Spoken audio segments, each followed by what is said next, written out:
చిన్న బుర్ర ఉంటే చాలు. నిన్న కమల్ హాసన్ రాజ్యసభలో మాట్లాడినటువంటి మాటలు ఎలాంటి వేర్పాటువాద లక్షణాలు ఉన్నాయో, ఎలాంటి వేర్పాటువాదానికి దారి తీస్తాయో తెలుసుకోవడానికి మినిమం కామన్ సెన్స్ ఉంటే చాలు. ఇంత వేర్పాటువాద లక్షణాలతో వీళ్ళు ఉంటే ఈ దేశంలో ఎలా కలవగలుగుతారు? రాజ్యసభ సాక్షిగా కమల్ హాసన్ గారు నిన్న మాట్లాడినటువంటి మాటలేంటో మీకు చూశారు, వినుంటారు.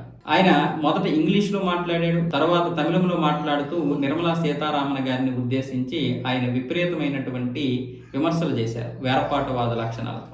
తెలుగు నేల నుండి వచ్చినటువంటి మహానుభావుడు త్యాగరాజస్వామి చేతిలో ఉన్నటువంటి భిక్షాపాత్రలో ఉన్న చిల్లర వల్ల ఈరోజు ఆధునిక కాలానికి ఏ ఉపయోగము లేదు. అంటే ఇది తమిళంలో మాట్లాడుతూ చెబుతున్నాడు. తమిళవారు దొంగతనాలకి పనికిరారు, తమిళవారు అడుక్కోవడానికి అంటే భిక్షాటనకు కూడా పనికిరారని చాలామంది అంటున్నారు. నిజమే, తమిళవారు ఏ రోజు కూడా భిక్షాటన చేయరు, ఏ రోజు కూడా దొంగతనం చేయరు. వాళ్ళు ఎప్పుడూ కూడా కష్టపడి మాత్రమే బ్రతుకుతారు. వాళ్ళకి ఆ ఇది మాత్రమే ఉంది. పెరియార్ సిద్ధాంతాలతోని ఈరోజు ఆధునిక సిద్ధాంతాలతోటి ఉన్నారు. మీరు ఆంగ్ల భాష నేర్చుకున్నారు, అది ఒక కర్పూరం లాంటిది. అంటే నిర్మలా సీతారామన్ గారిని ఉద్దేశించి మాట్లాడుతున్నాడు. అది ఎప్పుడో గాలిలో కలిసిపోద్ది. కానీ ఇంతకుముందు ఆయనే మళ్ళీ ఆంగ్లంలో మాట్లాడాడు. ఆంగ్లం అంట గాలిలో కలిసిపోద్దంట. మరి ఆంగ్లంలో మాట్లాడితేనే ఈ విషయాలన్నీ బయటికి తెలుస్తున్నాయి. వీళ్ళకి హిందీ అంటే ఇష్టం ఉండదు, కానీ ఆంగ్లంలో మాట్లాడతారు అందరూ. కానీ మరి ఢిల్లీ వెళ్ళి ఏ విధంగా మాట్లాడతారు వీళ్ళందరూ? అందరూ హిందీ మాట్లాడతారు, కానీ హిందీ మాట్లాడినట్టుగా నటిస్తారు. ఈయన మాట్లాడుతున్నారు నిర్మలా సీతారామన్ గురించి. మీరు ఇంగ్లీష్ విద్యను నేర్చుకున్నారు, అది కర్పూరంలో కరిగిపోద్ది. తమిళం ఎప్పటికి ఇక్కడే ఉంటుంది. మేము ఓటు ఎప్పుడూ కూడా అమ్ముకోము, నా ఓటుని ఎవరూ కూడా కొనలేరు. ఇప్పుడు గెలిచారు, గెలుస్తూనే ఉన్నారు. మీరు ఒక పెద్ద సామ్రాజ్యంగా ఏర్పడుతున్నారు, కానీ ఏదో ఒక రోజు ఆ సామ్రాజ్యంలోని దహించుకుపోతారు అని మాట్లాడుతున్నారు. అంతేకాకుండా మీరు ఒక చిన్న హుండీ పెట్టుకున్నారు, ఆ హుండీ ఈరోజు చాలా పెద్ద హుండీ అయిపోయింది. లేదా మీరు ఒక చిన్న భిక్ష పాత్రలో వచ్చారు, ఈరోజు అది పెద్ద హుండీగా మారిపోయిందని బీజేపీని ఉద్దేశించి మాట్లాడుతున్నాడు. కానీ ఎప్పటికీ తమిళే, తమిళనాడుని తమిళ ప్రజల్ని ఎప్పటికీ కొనలేరు. అది నా దేశం, ఆ దేశం ఎప్పటికీ అలాగే ఉంటుంది, సుభిక్షంగా ఉంటుంది అంటున్నాడు. అసలు ఆయన మాటలేంటో కొంత ఇంగ్లీషు కొంత తమిళంలో మాట్లాడాడు. కానీ ఆయన ఏం మాట్లాడుతున్నాడో, ఎలాంటి వేర్పాటువాద లక్షణాలతో ఉన్నాడో ఇలాంటి స్పీచ్ వింటే తమిళ ప్రజలు వాళ్ళు ఏమనుకుంటారు? భారతదేశం మంద కాదు అనుకుంటారు. ఇప్పటికే తమిళనాడు నుంచి ఎవరైనా బయట దేశాలకు వెళ్తే ఎక్కడి నుండి వచ్చారంటే తమిళనాడు నుంచి అంటున్నారు. వాళ్ళు తమిళనాడు అంటే అప్పుడు అంటున్నారు ఇండియా నుండి వచ్చాము అని.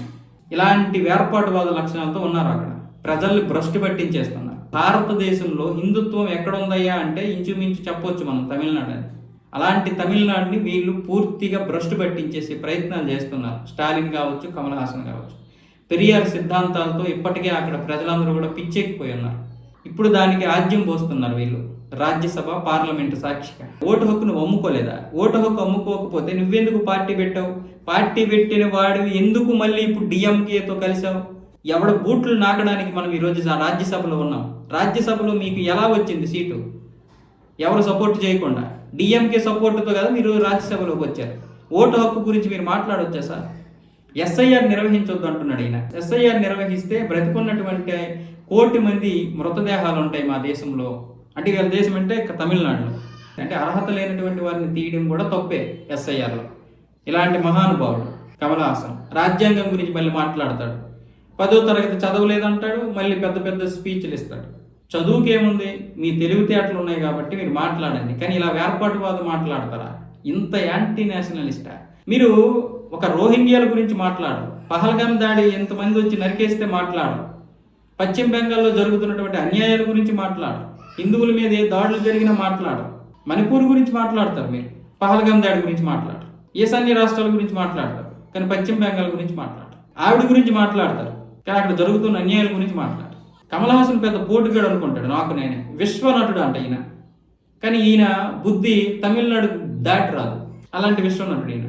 తెలుగు వాళ్ళు ఈయన ఎంత ప్రేమిస్తారు, తెలుగు మాట్లాడడం రాదు, తెలుగు వచ్చి కనీసం ఏం చేయడు, తెలుగు మీద అసలు ప్రేమ లేదు. కన్నడ వాళ్ళంటే చులకన. ఈయనకి ఏంటంటే ఆ మలయాళం వాళ్ళకి గౌరవం ఇస్తాడు, ఎందుకంటే అక్కడ నుండి వచ్చాడు కాబట్టి. ఈ వ్యవస్థలో ఇంత దారుణమైనటువంటి వ్యక్తులు ఉన్నారు. ఇలాంటి వారిని మనం దాటుకొని ముందుకు వెళ్ళి అభివృద్ధి సాధించాలంటే ఎలా ఉంటుందో ఆలోచించండి ఒకసారి.